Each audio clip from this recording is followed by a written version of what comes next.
also, we were talking downstairs before we came in about the ways in which you think that masculinity, in a sense, is called into question. This is a discussion about feminism, truth and lies, but this is also has to be a conversation about masculinity and what that might mean. So you can answer either of those. You can forget about the happiness and just do the masculinity, whichever way. Well, the Happiness Project one, I think, is part of the earlier piece of the backlash. I mean, I think the idea that, Arianna Huffington, again, has done the third metric, that we should be measuring our lives and our success or achievement, or whatever word you want, in terms of what makes us fulfilled. And the answer to that is rarely just another rung on the career ladder, or more money or more power. It is the sum total of our relationships as human beings, and our appreciation of beauty. And, I get more pleasure watching my birds at the bird feeder every morning than through countless things I do later in the day. I'm going to make time to do that, or my first cup of coffee, or, the site of the Princeton campus, which is one of the most beautiful places in the world. So I think that, again, that's just the pendulum swinging back, and we do need it. We've gotten way, way, way out of whack. Men and masculinity. Yeah. So this is a new book, right? This is what I'm writing about in my book, and as the sister of two brothers and the mother of two sons, particularly as the mother of two sons, I think about this a lot. And this goes exactly to truth and lies, because as feminist women, we want to be equal. But if you say to us, yeah, but you know what, male CEOs have full-time caregivers at home. Find me a male CEO who has a family, who has a wife or a partner, who is not the lead caregiver. I defy you to find me that person. So then you say to the same women, so if we want to be CEOs, yes, we're superhuman and all that stuff, but you know what? Actually, you can't really expect us to do 24/7 jobs any differently than the guys do. So if we're going to be there and we're going to be in those top positions, we need a lead caregiver at home, as I have. My husband obviously has a full-time job, that's great, but he's the lead parent, because I could not be the lead breadwinner if he were not the lead parent. I simply couldn't. Somebody's got to be home. I mean, even at 15 and 17, actually, particularly at 15 and 17, somebody has to be home. Yeah, right. As we discovered, we saw the Doll's House last night, we came home, our 15-year-old had been home alone, somebody ought to be home. So, the place was trash. a bit.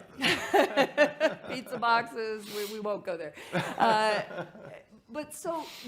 So then you say, okay, so you want to be the CEO or the president of the university or the surgeon or the scientist, whatever. You've got to marry somebody who is willing to support you in the homework, the family work, in the way he's going to support you. Believe me, you're not going to be able to do what you want to do without him, but that's probably what you're going to have to do. And maybe you'll trade off, but he's going to have to do that part of the time. And at that point, many women get off the bus. They don't want to marry a guy like that. They don't think a guy like that is masculine. Indeed, the guys who do that, I know I'm in Brooklyn, and Brooklyn is the home of, Brooklyn gives the lie to all this. There are more stay-at-home dads here than probably anywhere else in the U.S., or work-from-home dads, or lead caregiver dads, or however you want to put it.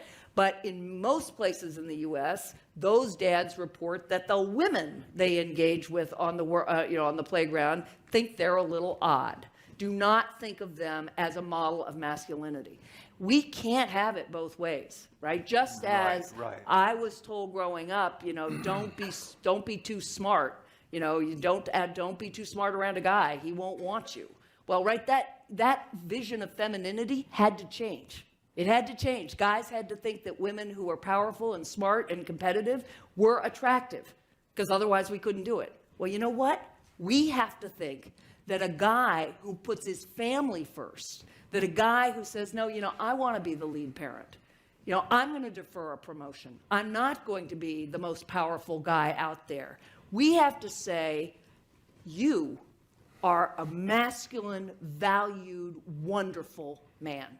And if we can't get there, we are not going to make this kind of change, because we've gotten as far as we can get without doing that. We've got 15% of unbelievable super women who get really lucky, right, or who have a lot of money, or who are just really superhuman, who manage to make it work, but we're not going to get further than that. So it's really about changing the way we think about it. It's not only, but a lot of it is about changing how we think about men and what we think a masculine, attractive guy is. That's the question for the coming generation, as it were. Yep. That's going to...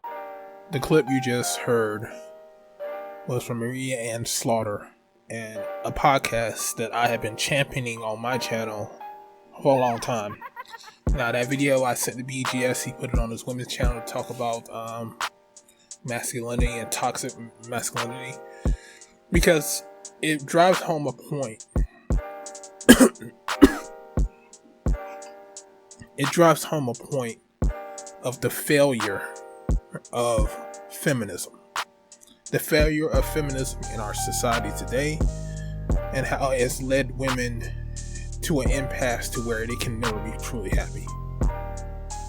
See, basically in this video what she's saying is that in order for true equality, as it were, to be happening to this country, what it's going to take is for the women, not the men, but for the women to start accepting lesser males. Lesser males, so that way they can have families. Because family is the crux of all civilization, of all societies. Because without a family and the reproduction of children, you have no one to replace you with. And if you don't have the hierarchy of a leader, a provider, and a protector, and someone who's going to be a helpmate to that provider and protector, then it's going to crumble. Now, women have always accepted men to be in those positions. But what if the tables were reversed? What if the woman had to be the provider and the protector, and the man had to be the helpmate? Women do not want that deal. She said it right here in this video. Women check out after that, because as we always said in the manosphere, a woman wants someone on her level or above. And if they can't get that, they don't want that. You heard it on Kevin Samuels. What did he say women want? They don't want to work to pay significant bills in the household, and they want to stay at home with their children. That's what women want from men. But yet they still don't want to be traditional wives. They don't want to be a helpmate. Women have gotten rid of that notion of being a helpmate to a man, but they still want the biological urge to want to feel protected. So this is where the frustration comes into play, because now females are at an impasse, and now they're unhappy because they have not learned how to make a compromise. And I've said this before, and I'll say it again. If you are a woman that is making good money, you went to school, went to college, you are in a provider role. And it's your job to the society to get a lesser man. There's plenty of men that will come be at your house, clean your house, take care of the kids, but it's your job to choose them. The thing is, now what we've seen is that these women do not want a lesser man. They want a man that's going to be able to take care of things. And it's not working. There's a disconnect there. See, the biggest push for feminism is back when we had that housing crisis back in 2008. And a lot of blue collar, good paying jobs went bye-bye in this country. They just went under, and a lot of men lost their jobs and lost a lot of work and lost a lot of money. And the service sector grew, and most women are in the service sector. When those service sector jobs, she got promoted, her man got laid off, and he's trying to find work. He's barely finding anything. Basically, she ended up divorcing him. We had our biggest divorce rates after 2008, where a lot of women divorced their husbands because their husbands could not find work. They left their husbands to the wayside. I believe there's one story, I think BGS said this on one of my panels, where There was a man who was working. He lost his job and he was in the line at a construction spot looking for work, while his ex-wife, who just divorced him, used to drive by there every day just to laugh at him because she still had her job. The arrogance of that. I mean, she okay, I'll calm down. But anyway, the point of the matter is that the women are not in line with feminist ideology. They like it when it's on their terms, but when they have to give up something, they get off the train. And this is where you have this toxic masculinity stuff that's going on, like B just said in his video, where they're trying to redefine what masculinity is. And the women still are not falling for it. They still have it in their mind that a man is the provider and protector, and he should be the head of household. He should take on the brunt and responsibility of making sure the family's okay. Even Z's are saying this, that I'm seeing. Even the Z women, they still want a provider and protector. They're not going to accept anything less. Now, that may hurt some other guys that may be a little bit less, or someone that's supposed to be on their level. But as the fact of the matter is that this is the environment that we're in.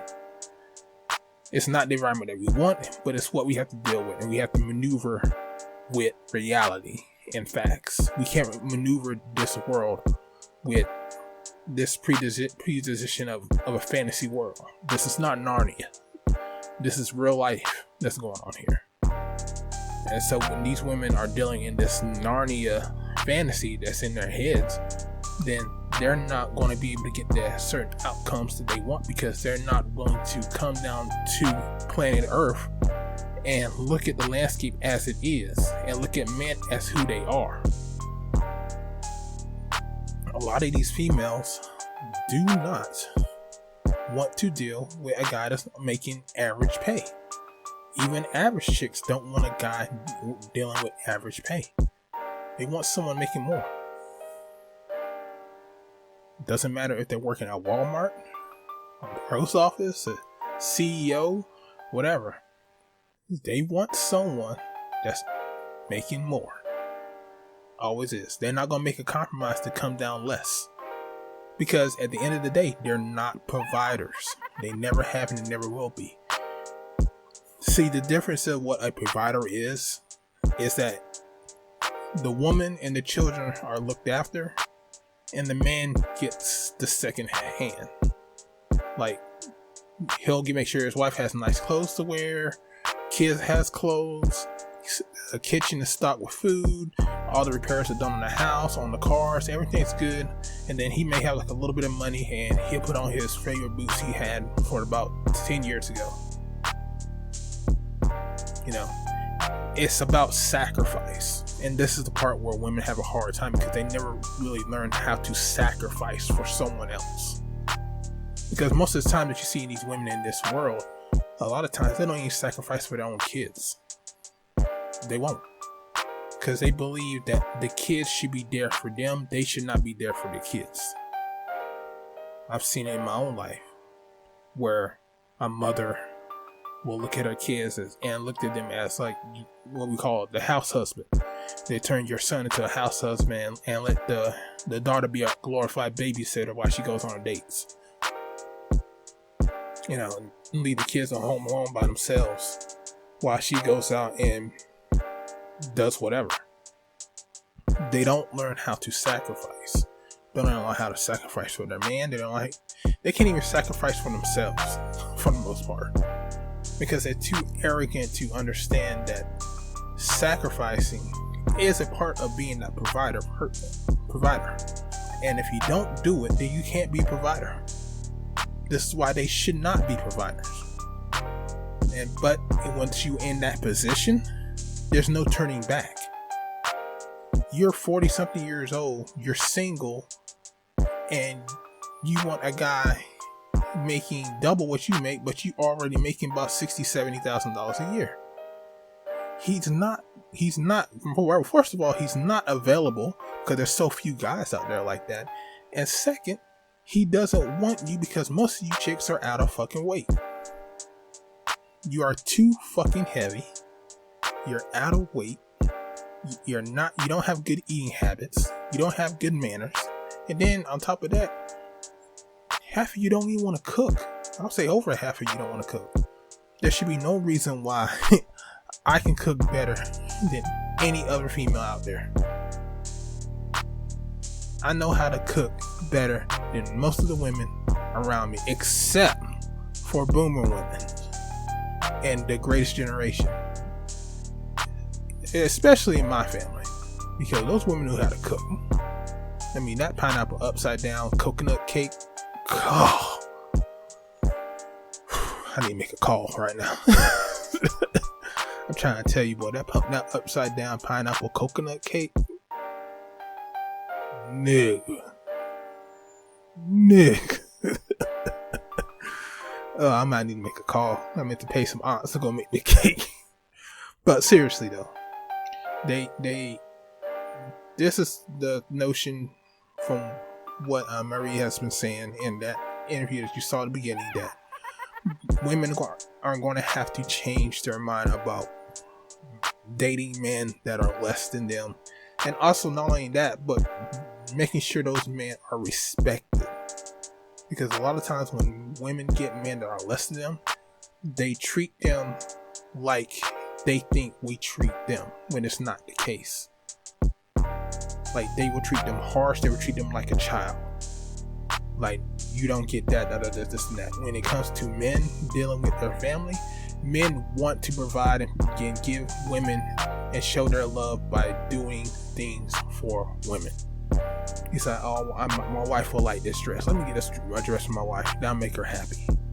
Women don't look at other people's happiness, especially her man. She doesn't do stuff. There's a lot of women that don't do stuff for men just to make them happy. Because women are selfish creatures by nature.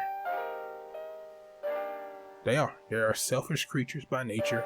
And they will do the bare minimum that it's going to take. Men don't do that. They don't want to do bare minimum with a woman, with their woman.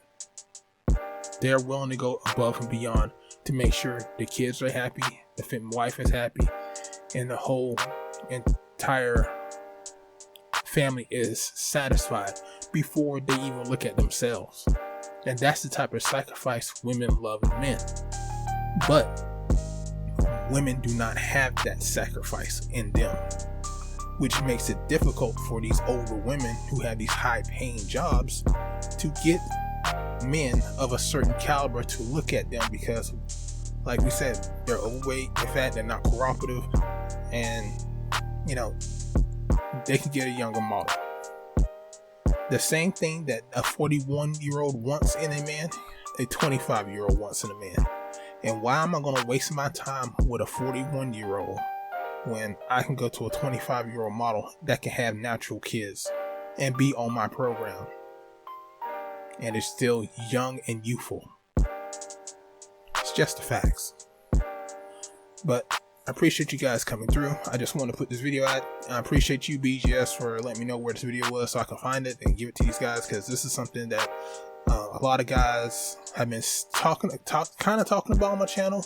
And, you know, I will always bring this up, and I don't think a lot of guys take heed to it. So hopefully a lot of guys will watch this video and take heed to this and look at this and be like, okay, this is what's going on. And this is because everything she said in the video was fact. Everything she said in there was fact. But anyway, guys, I gotta go to work. I'm doing a late video right now.